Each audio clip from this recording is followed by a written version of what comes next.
Good Thursday evening, everyone. Welcome to week 6 of the NFL and fantasy season. Once again, I'm John here with Sean. Sean, how are you? I'm good, John. How are you? Good.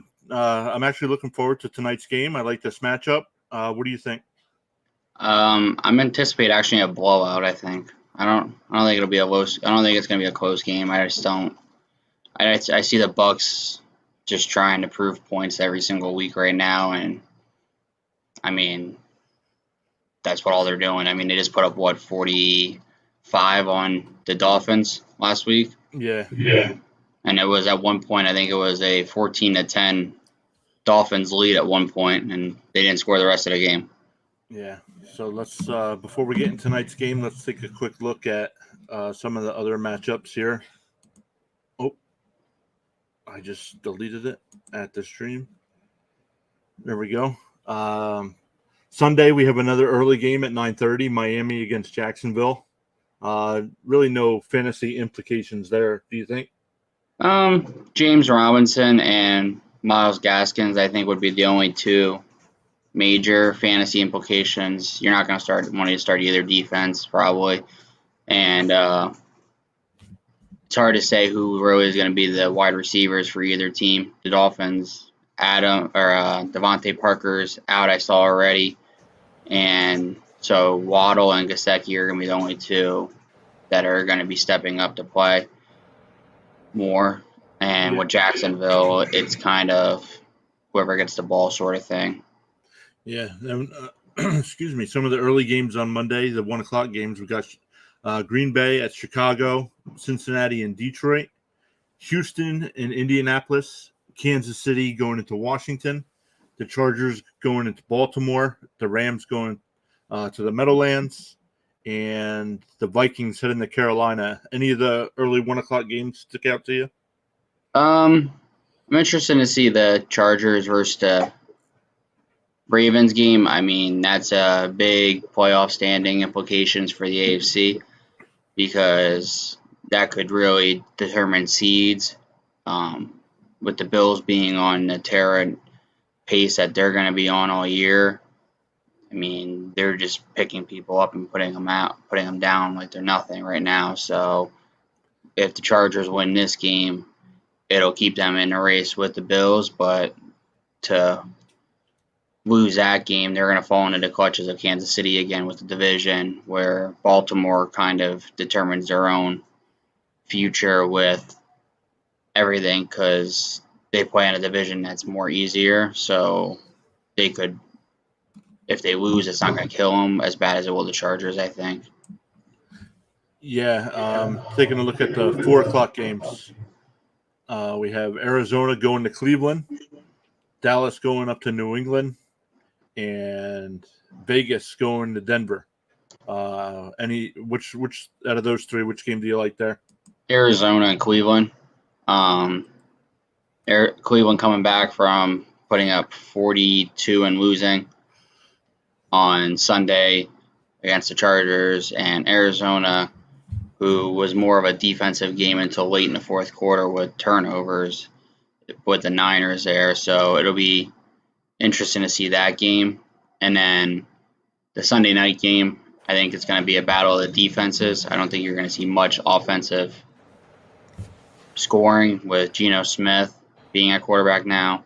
And Roethlisberger, I mean, he's playing against a decent defense that could force a few turnovers and cause him a few issues. I know every week so far this year he's shaking his hand, rolling his shoulder from getting hit around and all that. So I know that his body's starting to bother him more and more every week.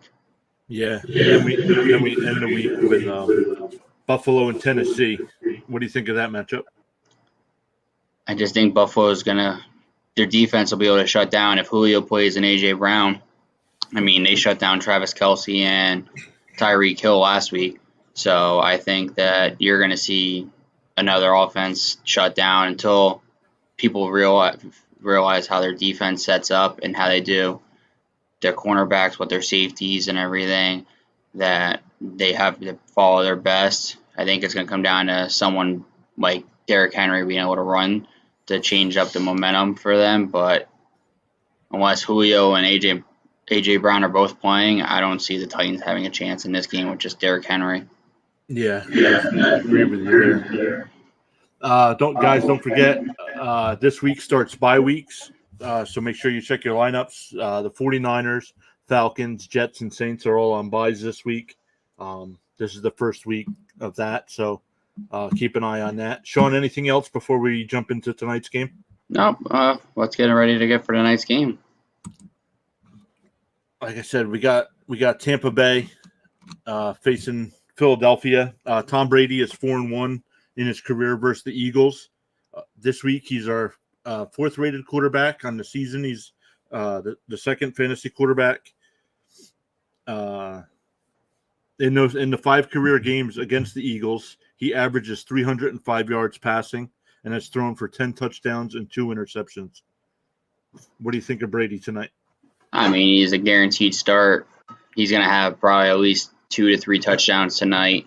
He might have a turnover, and he's proven so far in the first 5 weeks of the year that he's actually not afraid to run the ball. I mean, yeah, he's only getting 10 yards maybe, but I mean, last week he ran on a 3rd and 10 for a 12-yard gain and got a first down. So it's not every day you see Tom Brady running, but his receivers are going so far downfield that it's opening everything up underneath with him, and he's just able to do what he needs to do to get the first. Yeah, and like I said, he is our second-ranked quarterback on the season, and he's only like 2 fantasy points behind Mahomes at the moment. So Yeah, it's real close there. Yeah, he's Tom Brady for a reason. I mean, he's gonna get you your touchdowns. He might not put up yards, but he'll get you touchdowns. He'll get you your fantasy points. He's an automatic starter unless you have a Mahomes.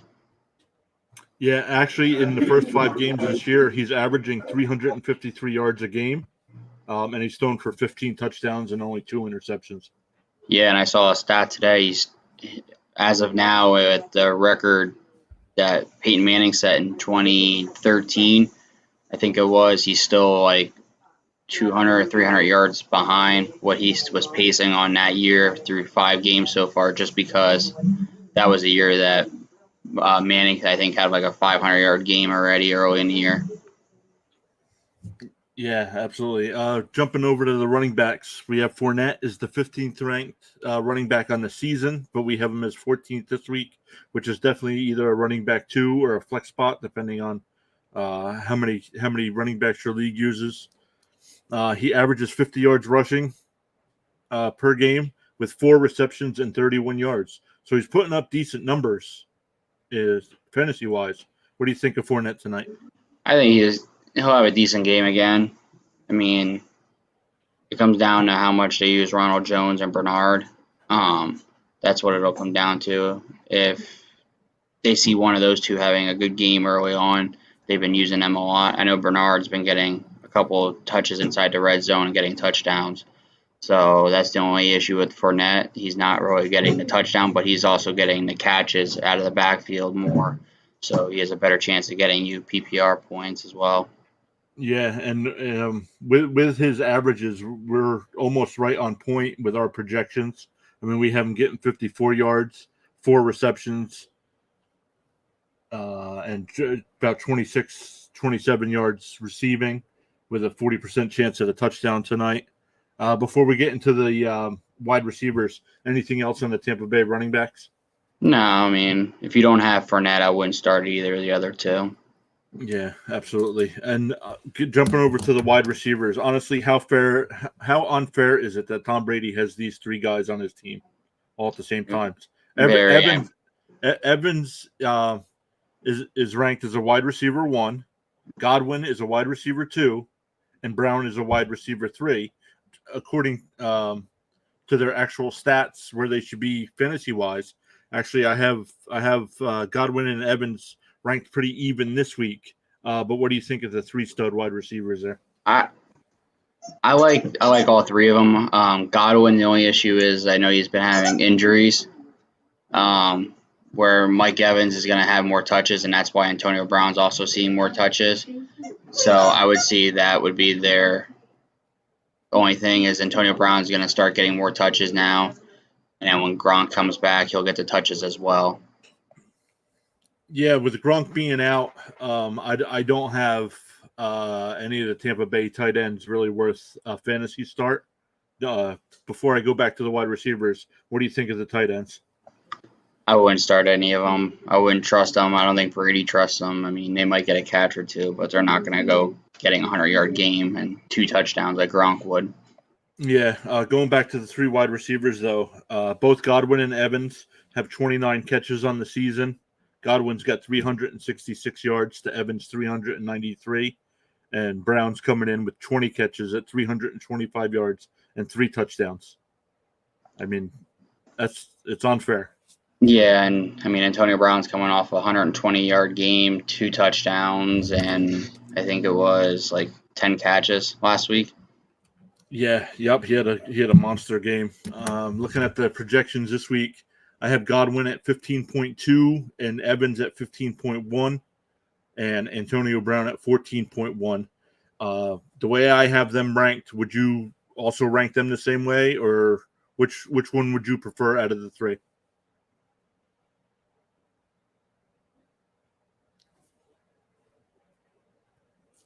You're muted.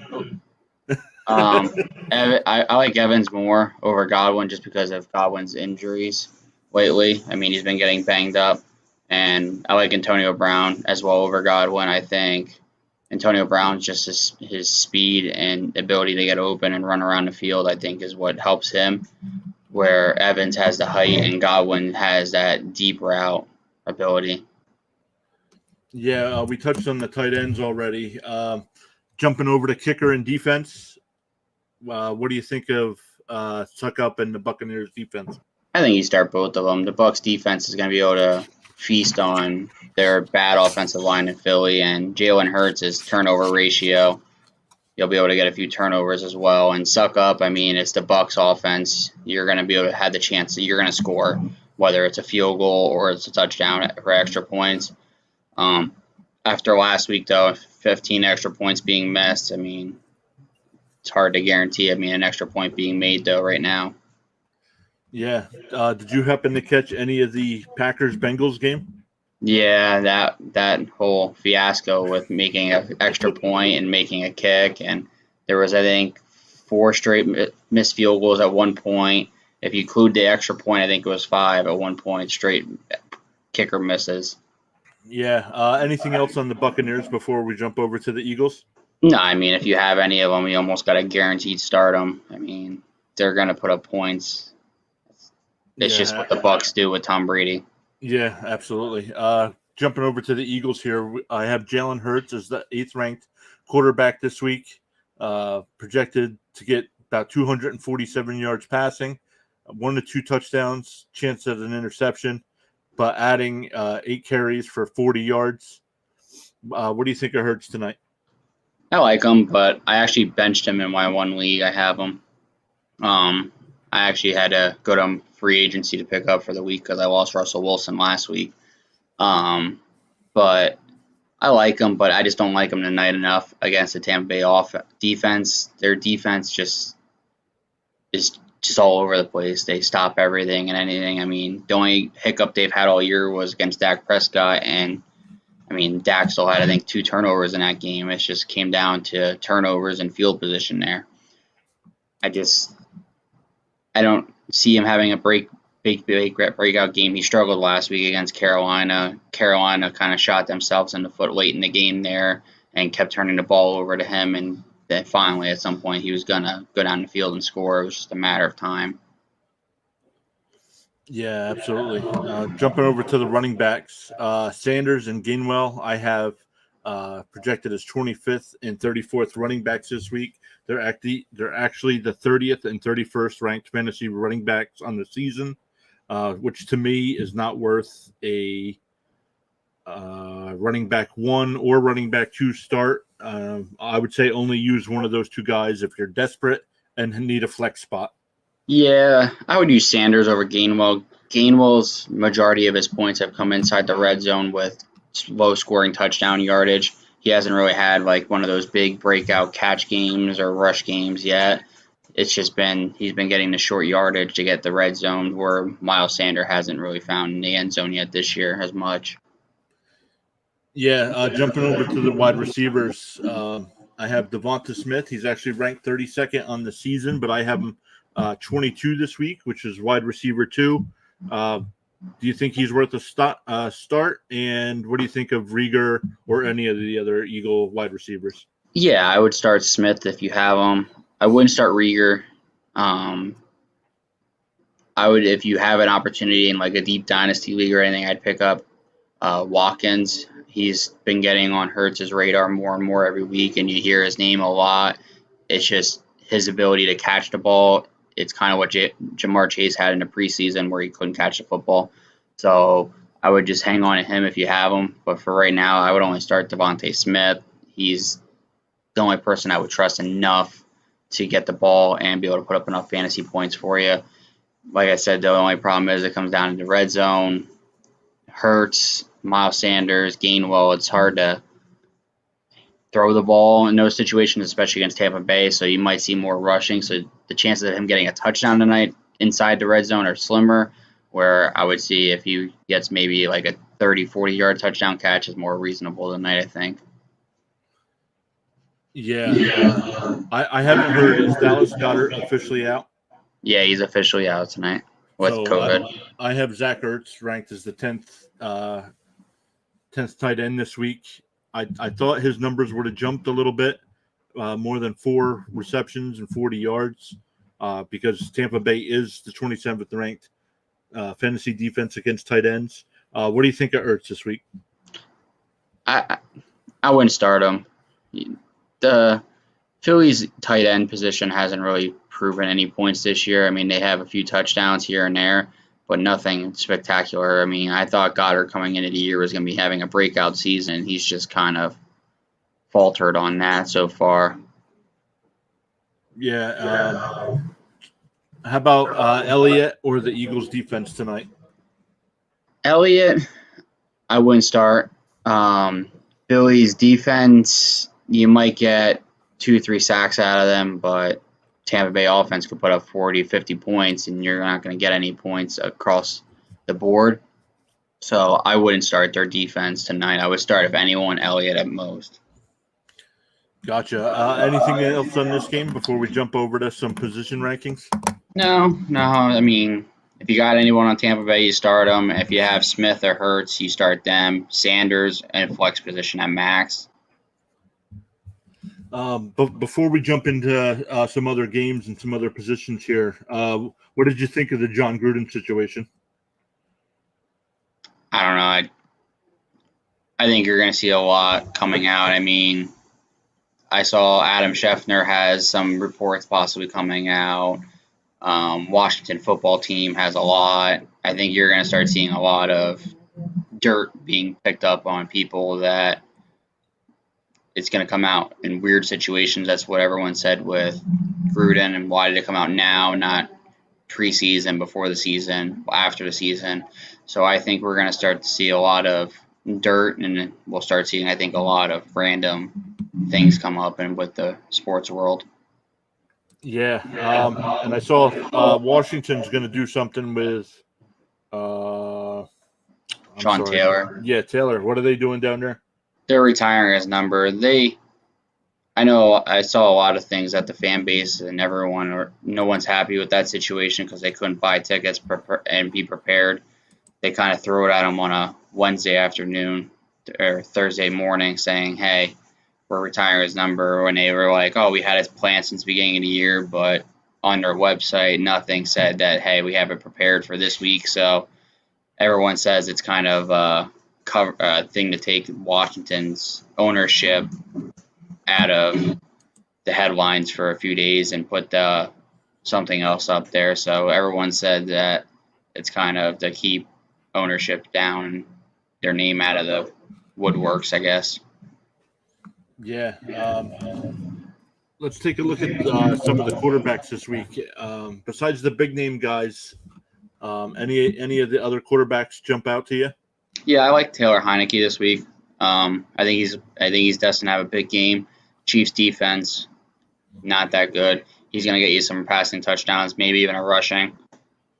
Yeah, I have it linked here that he's only owned in 24% of fantasy leagues, so he is a guy that is available. Yeah, I went and picked him up this morning. Did I you? got him, put him as a starter. I figured Kansas City is defense and him being able to get Terry McLaurin, I think, a lot. I think you're going to see big games out of anyone in that game, truthfully. I think Terry McLaurin, I think Tyreek Hill, Travis Kelce, they're all destined to have big games just because you got the two worst defenses going against each other with a decent offense. Yeah, absolutely. The quarterback I really don't like at all this week is Sam Darnold. We started to see last week the old Sam Darnold coming out. So honestly, I know he's only rostered in 52% of leagues, but I would start shying away from Sam Darnold. Yeah, and another person I actually think is going to be on the uprise, I think, is Carson Wentz. As long as he stays healthy. I mean, Monday night he played the game of his life. I mean, probably his best performance, I would say, in his career in any game. I mean, he did everything right he could. He was throwing the ball in perfect scenarios and tight windows and everything, and he did what he could. It's just his defense couldn't stop anyone from what they needed to do. And again, the kicker couldn't make an extra point or a field goal. Yeah, absolutely. Any other quarterbacks before we jump over to running back? No, I mean, if you pick up, I think Heineke or Carson Wentz in leagues, I would go with it. I would kind of stay away from like a Geno Smith or anything until they can see what they have to work with their offense. Now this week we have Christian McCaffrey coming back. What do you think? How do you think he'll do coming back from injury? I think he'll do pretty good. I think it's going to come down to as how he feels in pregame, how much they use him. I know they said they want to use him a lot. It's just I think they don't want to overuse him and have him injured. It's week 6. They don't have a bye week till week 13, so it's not like they have a bye week next week and they can use him a lot and then he can rest. So I think you got to see how much he gets used and it's what situations he does. Yeah, you liked Heineke this week. I actually like Antonio Gibson this week going up against Kansas City. They're 25th against fantasy running backs, so I expect him to have a big game this week. Yeah, I also like Darryl Henderson. I mean, I think he was the free agent grab of the year since Cam Akers got injured. I think anyone that picked him up, I mean, he's averaging, I think, over almost 16 points a week right now in fantasy, and he even missed a week. So he's doing great. He's getting catches out of the backfield. He's doing big chunk yardage, like 15, 20-yard gains down the field. So he's getting the yards, and he's also getting your PPR league catches. Yeah, let me look at it here. Henderson is averaging 16.6 fantasy points per game and is currently ranked the 16th fantasy running back overall. And like you said, what did he miss? One game? Yeah, he missed week 3 with a knee injury. Yeah, so he's definitely there. Any other running backs? I actually am interested on Devontae Booker in New York. He's got big shoes to fill. He's destined to get starts with Saquon Barkley being injured for a few weeks. And I actually have 2 other names, Darryl Williams in Kansas City, Clyde Edwards-Helaire being out injured. And it was actually supposed to be Darryl Williams that was supposed to get the start in Chicago for injured David Montgomery, and then he ended up being on the COVID list. So Khalil Herbert, he's about to get his first career start. He had big gains last week against Oakland or Las Vegas, not Oakland anymore. So I think it'll be interesting to see how Chicago runs the ball with Herbert being his first start, with a second career start Justin Fields, or a third career start, should I say. Yeah, so absolutely. You got a lot of first-time people going out there in the field in Chicago, and you got people like veterans like Allen Robinson and all that haven't seen the ball too much, so people are not going to be getting too happy up there, I don't think. I think you're going to start to see some people not being happy the ball is getting thrown their way. Yeah, I just thought of this looking at this list here. What's the deal with Cook in Minnesota? He's not 100% ready to go yet. So they haven't fully said he's ready. He did practice today. He did a full participation in practice today. And so they said he's on pace to play, but against a defense like Chicago or Carolina that's able to stop the run, you're not going to see him used too much. I wouldn't be shocked if they don't sit him again. They have off next week. So I wouldn't be shocked if you see Alexander Madison by Sunday morning is activated. Gotcha. Any other running backs before we look at wide receivers? No, I mean, I just another eye to keep an eye, a name to keep an eye on is Joe Mixon in Cincinnati against Detroit. If he's 100%, I know Perrine is out with COVID, so again, they could have a rookie running back again. I know they just activated one off their practice squad to come up. So if Mixon's not 100% again, how that whole backfield works with them against Detroit, who's giving up a lot of yards. Yeah, jumping over to the wide receivers. Who sticks out to you? Jamar Chase. I mean, the guy's averaging a touchdown a game. I mean, he's doing phenomenal. Another two names that stand out to me so far having spectacular years. Mike Williams, I mean, 187 yards, 2 touchdowns last game. And Marquise Brown, I mean, he's been proving himself more and more every week. And ever since he had those 2 drops in Detroit, the guy I think has 4 touchdowns in 2 weeks and almost 400 yards of offense combined with rushing and passing or receiving. Any worries that matchup? The Chargers are number 1 against fantasy wide receivers, and Baltimore is number 8. So not giving up many fantasy points. Those two defenses. I think you'll still see points put up in that game. I think that's going to be a pretty good scoring game.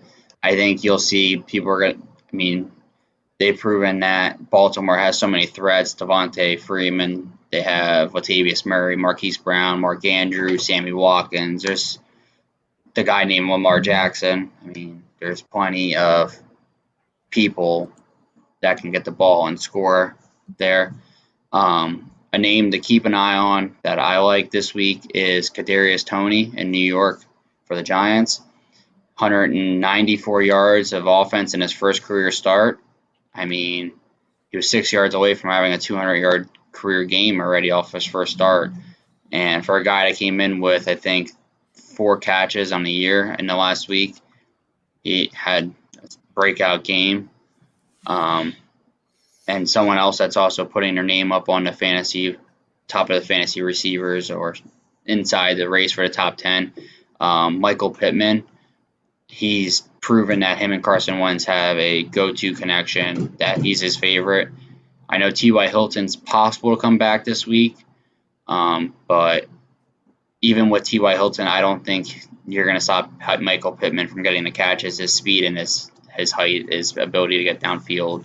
He proved that against the Baltimore Ravens defense on that 1 touchdown, he broke 2 defenders and still scored.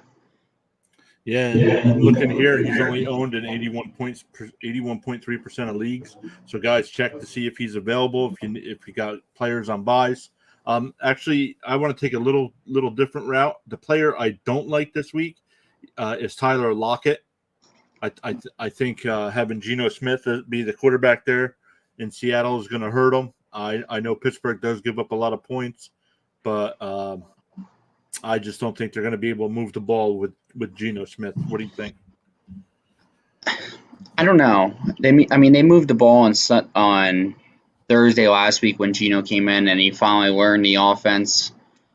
I think the first quarter you're going to see some learning curves. I mean, he got a week and a half to practice with them, so that helped. That helps a lot. It's hard to really say how they're going to play. I mean, worst case scenario, you still can't bench Lockett just because they could do end arounds with him. He's a dual army Swiss Army knife. He's the same with DK Metcalf. I mean, the guy's an animal. I mean, look at him. He's double the size of Tyler Lockett, and they play on the same team. Yeah, absolutely. Any other wide receivers before we jump over to tight ends? No. To start with the tight end situation, if you got Dawson Knox, you got to start him or pick him up. I mean,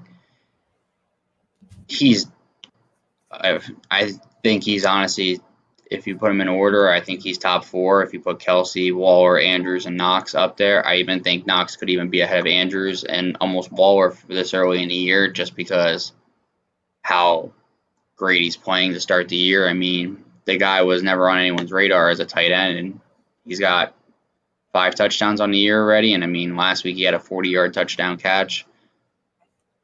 And what's funny is I remember the last couple of weeks, people knocking Buffalo because they don't use the tight end position in the passing game, and then all of a sudden Knox is putting up big numbers. Yeah, and I mean, Emmanuel Sanders has taken numbers away from Diggs too. So I mean, Diggs is starting to see a downfall in numbers, but he's also Stephon Diggs, and I mean, he's gonna get you your numbers you need. I mean, he still had 2 catches for 66 yards on Sunday Night Football. I mean, and he did that with 2 catches and only 3 targets. So looking at it, the problem with Diggs so far this year is actually he's the 25th ranked wide receiver overall, averaging 14.3 points a game. He's got 28 receptions, 374 yards. So he's got good numbers there, but he's only got 1 touchdown on the season. Yeah, I think that's what hurt. That's what's hurting him in fantasy right now. Yeah, I have him in my one league, and I actually had DeAndre Hopkins as well. And I even asked you last Sunday. I said, "Is it time to move on from DeAndre Hopkins? Try to get some better people because he's wasn't putting up the numbers." And then as soon as I sent that text last week, he had a touchdown and like 2 other catches for like 60 yards combined. And I was like, well, now I look like an idiot because I sat here and said I should probably trade him. But I've thought about it with Diggs as well because, I mean, right now is the time to try to trade him while his value is still up before if he starts having a downfall year and try to get value. That's where people got to look into, like, when they want to make trades right now early on in the year, 5 weeks in. What's their value look like? How do they look overall? And see what kind of numbers you might be able to get back in return for players or people down the road for your team. Yeah. Before, I know we always joke each week that we're not going to project any kickers because you never know who's going to miss. And I mean, look at the Cincinnati and Green Bay game. Crosby missed how many kicks before he finally kicked the game winner? Missed 3 straight and an extra point. But I mean, unfortunately, most leagues, fantasy leagues, you use them. So, what kickers are you using this week, and what kickers wouldn't you use this week? I like Nick Folk in New England with Dallas. He's the number 1 kicker on the year early on. It's Patriots. They're not scoring as many touchdowns, so you're getting more field goal attempts. Another name I like is Greg Joseph in Minnesota. I mean, you don't really trust many Minnesota kickers since Blair Walsh decided that he didn't want to make anything in the state of Minnesota. So Minnesota kickers have never been trusted. Someone I'm not trusting is Rodrigo Blankenship. He actually, I think, is going to be inactive for this week. I read that he has a back injury. So I would watch, and if you have him, probably either put him on an IR or drop him. Another name I like a lot is Justin Tucker against the Chargers. I think he does put up a lot of points every week, but I think this week you're going to see more points because I think with the Chargers defense, if they do stop them a lot inside the red zone, I mean, they might give up big plays, but when it gets into the red zone, they might stop a lot. We have a question from Alex in the chat. PPR pick 3.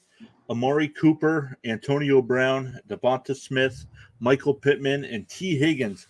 Man, what a wide receiver lineup.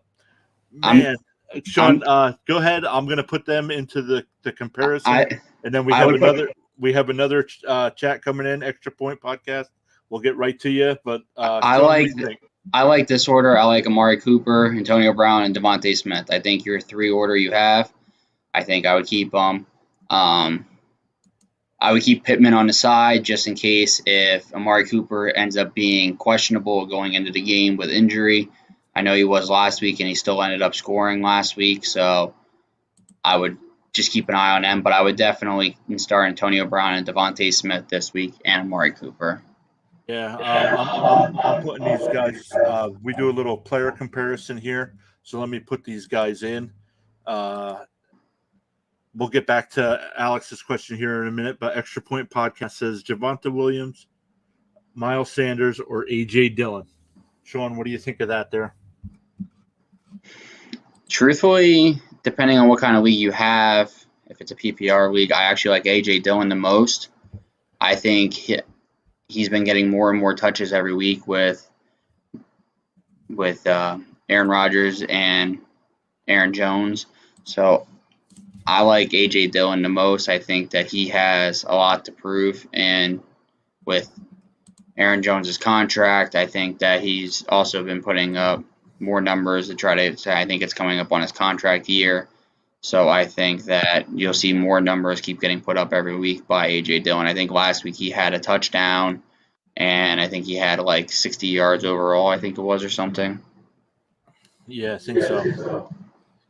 So let me put these comparisons in here and load this up. Guys, thank you so much for the questions. Ask some more if you have any. Unfortunately, it's not loading to compare the three players. But Sean, who did you say between Cooper, Brown, Smith, and Pittman? Without actually looking at the projections in my hand, I actually like Brown and Smith myself. But what did you say? I said Cooper, Smith, and Brown as your three starters, and having Pittman as the possible throw-in for Amari Cooper if he ends up being injured or questionable. Yeah, absolutely. Let me see. Sorry, guys, it's just not loading. Devonta Williams, Miles Sanders, or A.J. Dillon. Extra point, is it just a flex spot? Is it a PPR? What are we doing? Extra points got another question here. Extra point says 12-man league also. Pick three: Tyreek Hill, DJ Moore, Mike Williams, Deontay Johnson, and T. Higgins. Man, T. Higgins getting some love in fantasy sports, huh? For this matchup, I like Tyreek, Mike Williams, and Deontay Johnson. Tyreek, it's an automatic start every week. He's Tyreek Hill. I don't know if you can ever bench him, honestly. DJ Moore going up against a decent defense. The problem is that defensive line for Minnesota is going to get to Carolina's offensive line, so you might not see the ball get thrown as deep down the field. Mike Williams, he's having a breakout year. He's with Tyreek Hill this year. I don't think you can bench him right now. Deontay Johnson, I like him a lot right now. Juju Smith is injured. Chase Claypool is going to get touches out of the backfield and the catches, but Deontay Johnson has proven even last week, the first 2 minutes of a game, 50-yard touchdown. So Ben Roethlisberger has a connection with Johnson, so I think that you're going to see him take off more and more every week and get more and more catches thrown to him, especially now with Juju Smith being out for the season, I think, where T. Higgins, Jamar Chase, and Tyler Boyd are going to get more catches thrown their way, and he's more or less a third stringer there for them in Cincinnati. So unless one of them go down with an injury, I don't see him getting many targets or touchdowns. Yeah, extra point says he's loaded at the wide receiver. So of course my running back suck, but it's my main running back spot because I already have Eckler. So that was the Williams, Sanders, and Dillon. I mean, if you have Eckler, I would start Miles Sanders then tonight, because if they have to abandon the run, Jalen Hurts can't throw the ball to Miles Sanders, so you might get more points out of the backfield with Miles Sanders. I know a lot of teams this year have actually abandoned the run against Tampa Bay. Dallas did week 1. Miami did last week. I know Myles Gaskin, his 2 touchdowns were both out of the backfield as a catch. So I would say if you have Austin Eckler and he's your RB2, I would go definitely Miles Sanders, just because he'll get you your PPR points. If you were looking for like that flex option, I would have probably went with A.J. Dillon, just because he would have been more probably trustworthy this week. Yeah, absolutely. Once again, guys, thanks for the questions in the chat. Keep them coming if you have some more. Sean, one of the other games I wanted to take a look at was, sorry, I lost it, was Seattle and Pittsburgh, with Geno Smith now being the quarterback in Seattle. How do you think they're going to fare on the season? I'm interested in this because the Jets own the Seattle first-round pick. I still expect that to be somewhere between 15 and 20, but I think Seattle will miss the playoffs this year. Seattle will miss the playoffs. The NFC West is loaded. They're fourth place with a 3-2 record, I think. Yeah.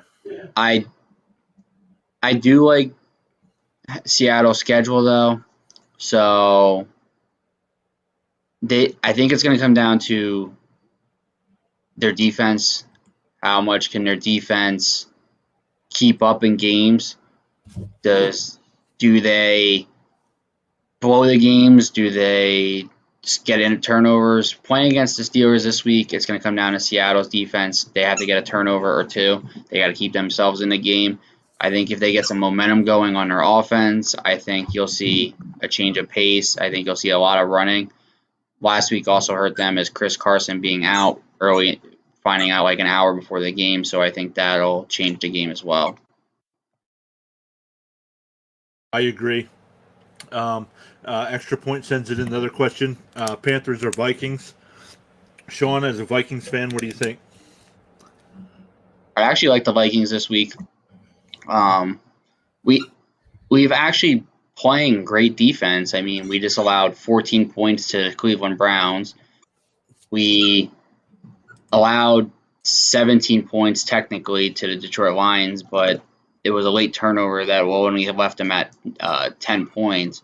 So I actually like the defense for Minnesota right now. They're playing great. They're not giving up a lot of points. The only concern is that I'm confused on what the offense is doing. We have Justin Jefferson, Adam Thielen. We have Dalvin Cook when he's healthy.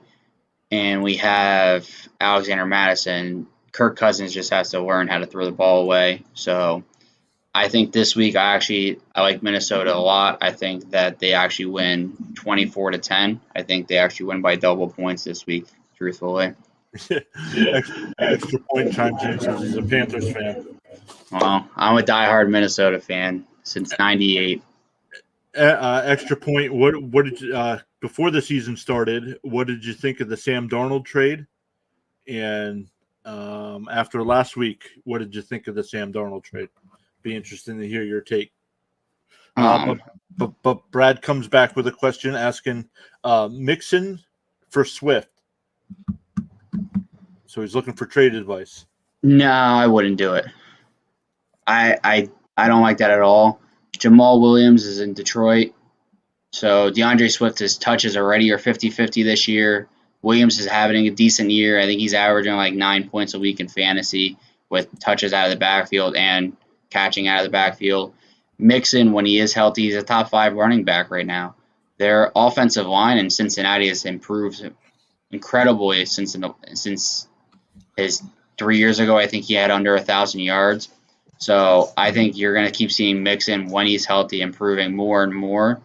And I just think that he's top 5 running back if he's healthy. And I know right now he's injured. So if he gets healthy and 100% again, I could see him be back on the pace he was. I think he was leading the league until he did get injured.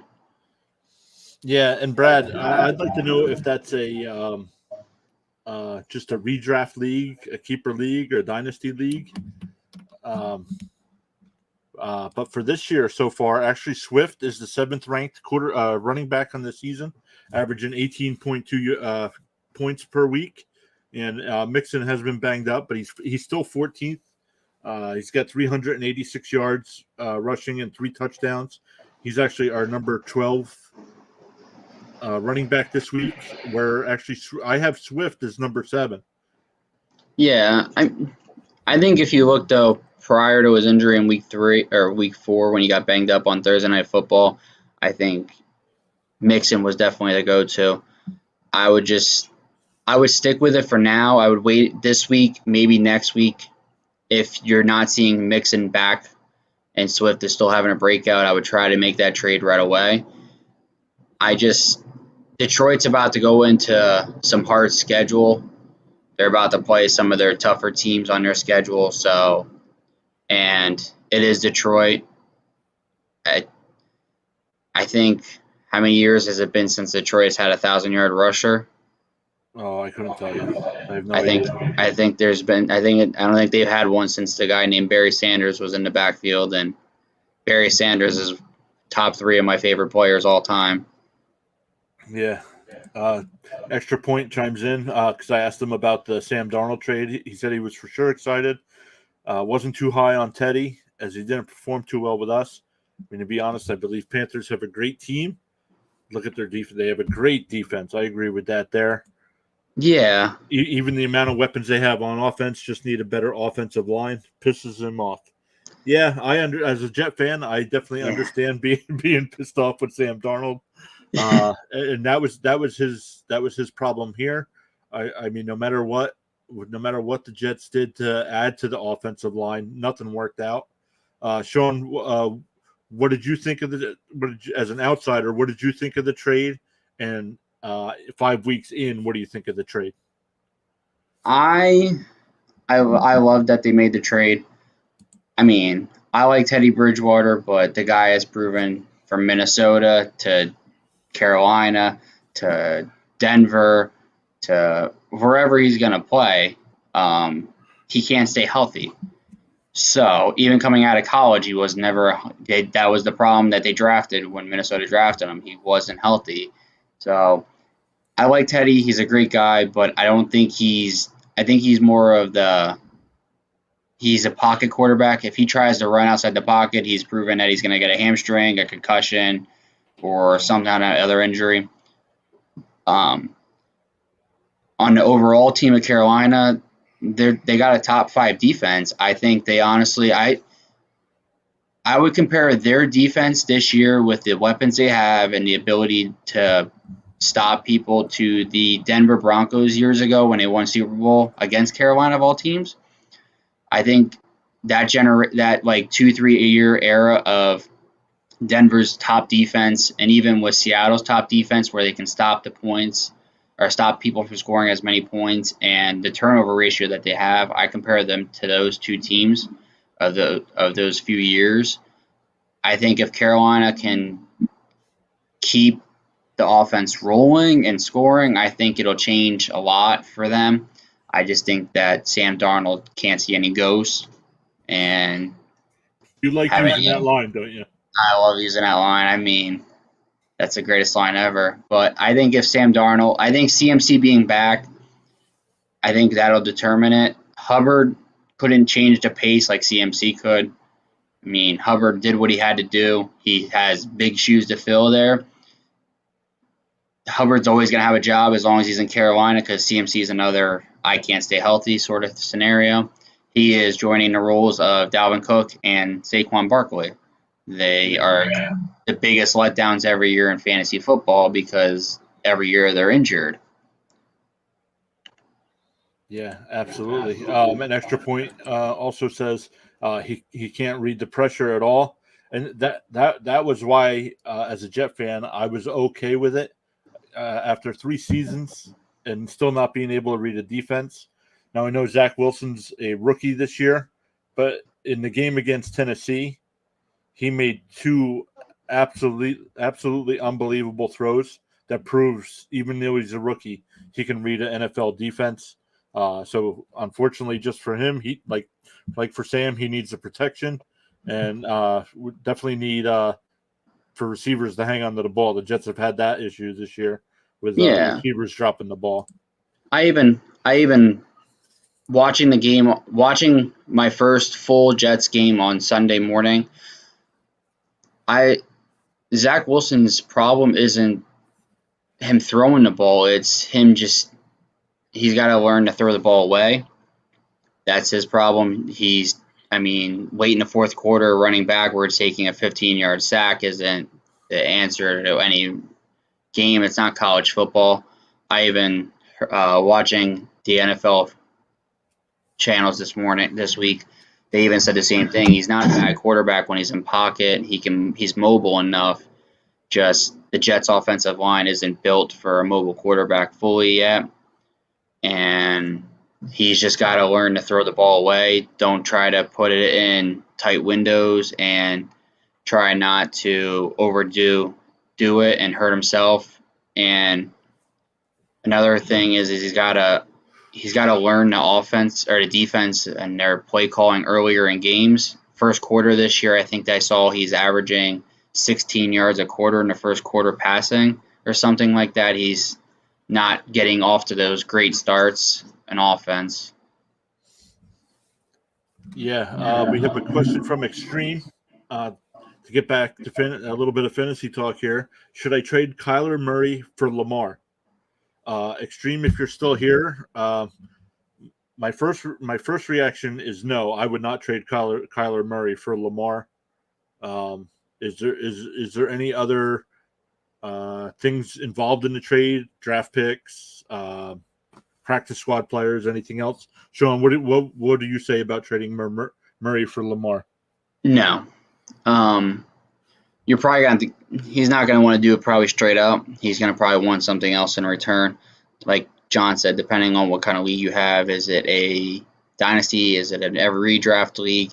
If it's a redraft league and he's willing to do it straight up, I mean, it's worth it. But if it's a dynasty league and you're giving up a lot, I wouldn't. Kyler Murray is just having. He's him and Lamar are both on MVP level years. I think Kyler Murray is pretty much similar to Lamar. You're going to get the passing yards. You're going to get your passing touchdowns. You're going to get your rushing yards and your rushing touchdowns. I just think Kyler Murray plays and is less turnover. If he gets less turnovers, I think he'll be the better overall to have for this year. Yeah. Extra point chimes back in. Says, who's your guys' most hated team? Sean, I'll let you take this one first. Philadelphia Eagles. Why are the Eagles your most hated team? They're not even in your division. Not in my division.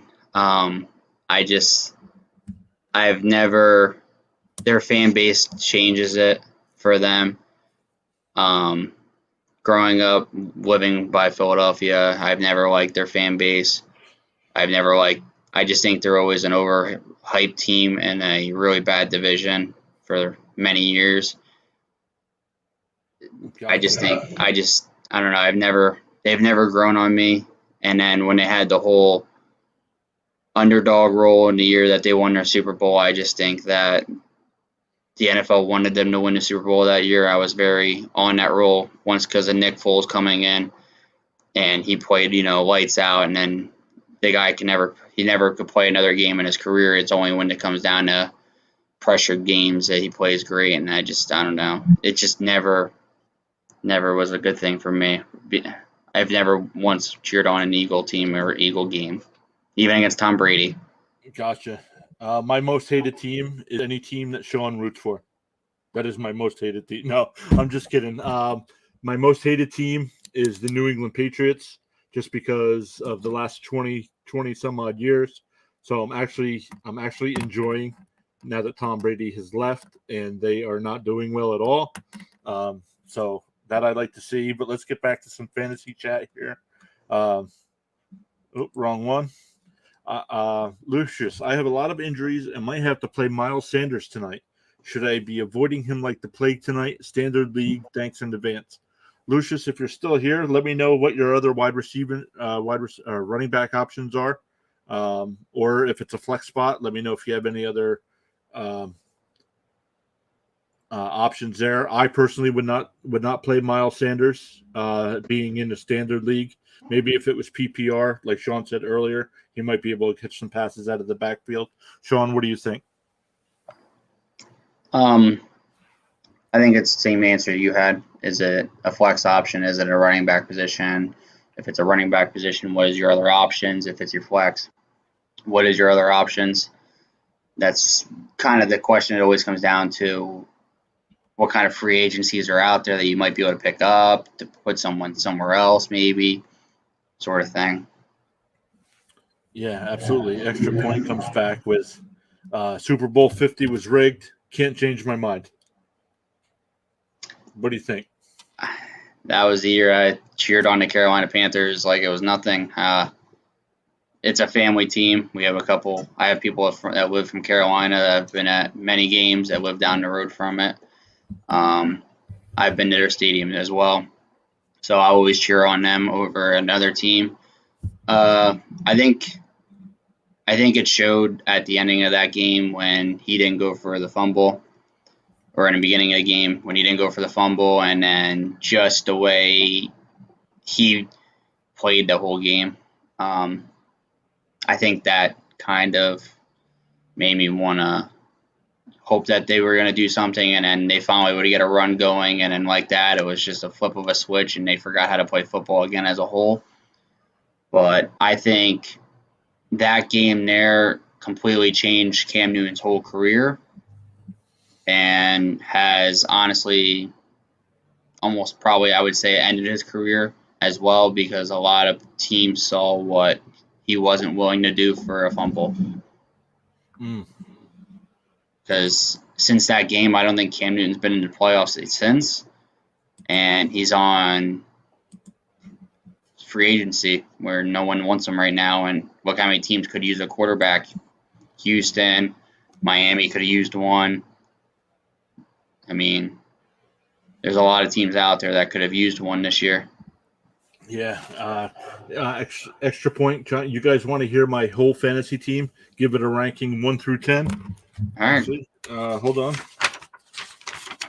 Yeah, extra point. Go ahead and put that in there.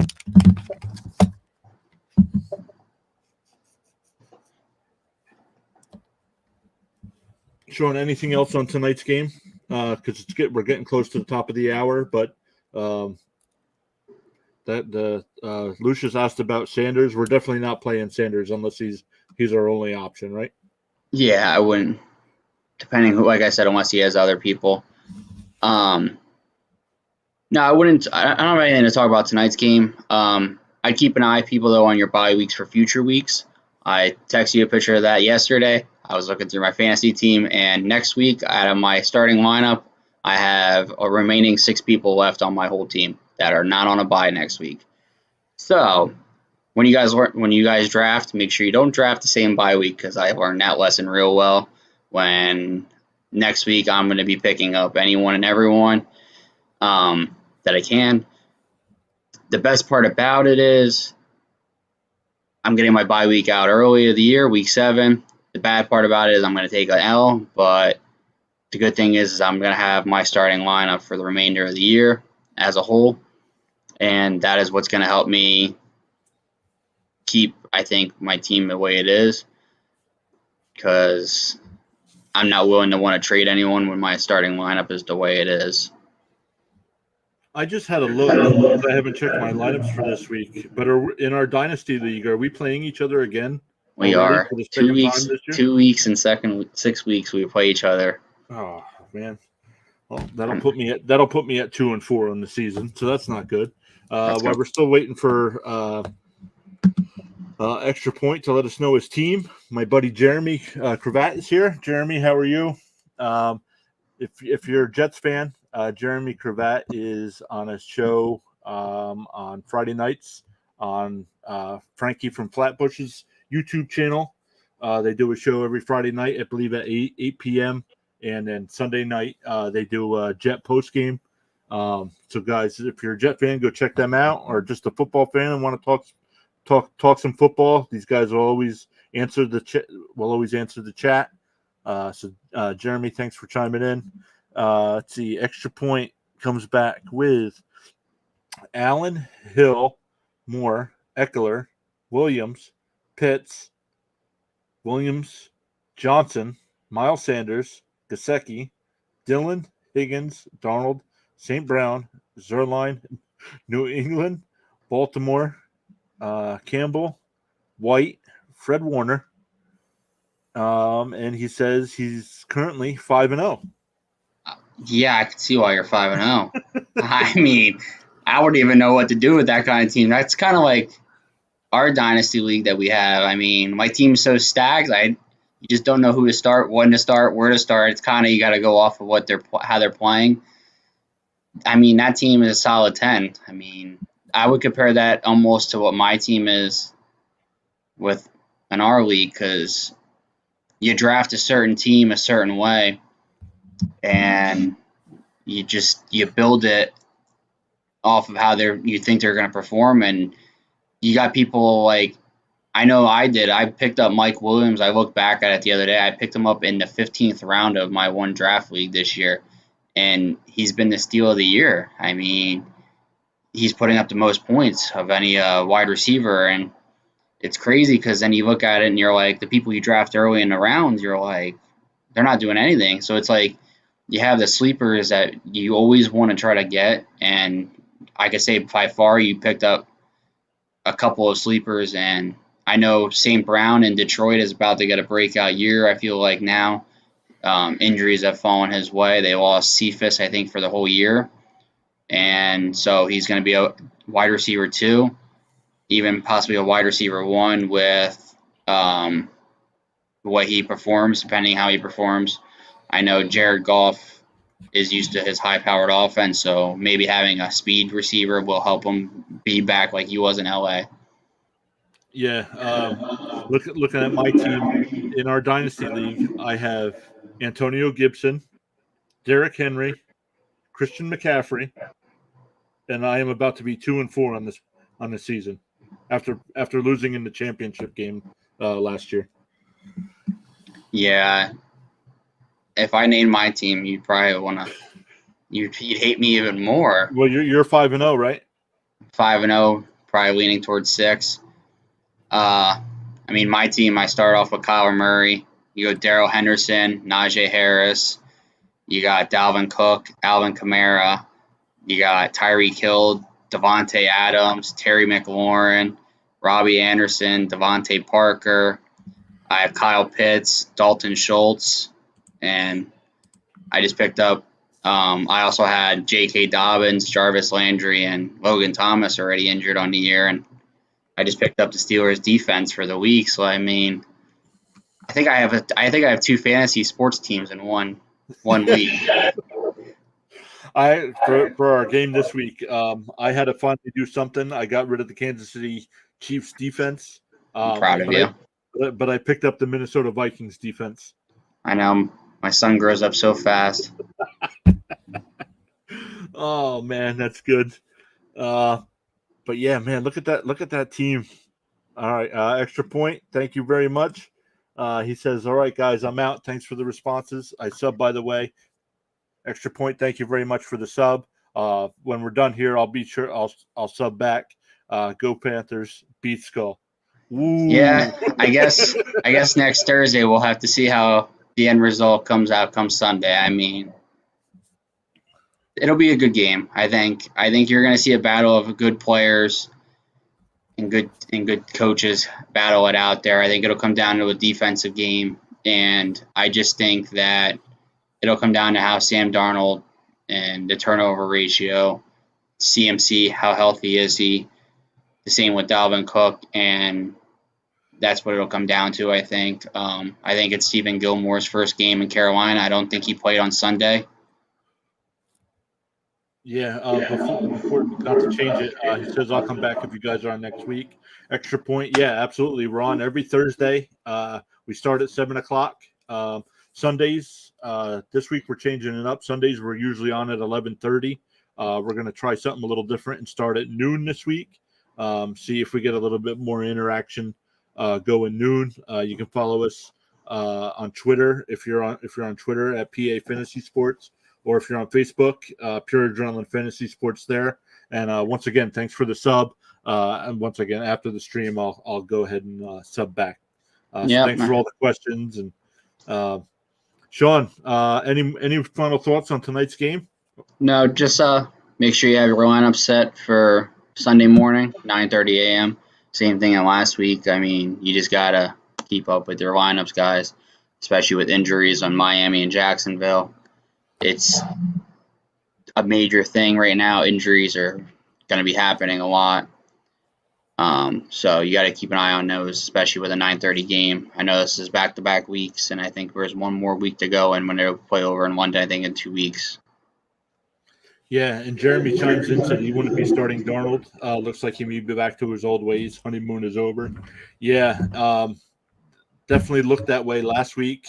And then another tough matchup this week. Sean, I know he's going up against your Vikings, but what do you think of Darnold?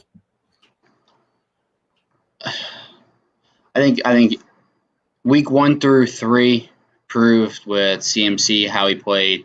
Week 4 and week 5, he proved that he's not the same without CMC back there. And they played against 2 good to decent teams. Cowboys being a good team, decent being the Eagles. So I would like to see how he plays Sunday, I think, and then that'll determine how the rest of the year might turn out. I mean, if they start 3-0 and go 0-3 the next 3 games, you might start seeing them have a downfall and just start preparing again for next year again. Yeah, absolutely. Guys, once again, check your fantasy lineups. Make sure there's no players on buys this week for you.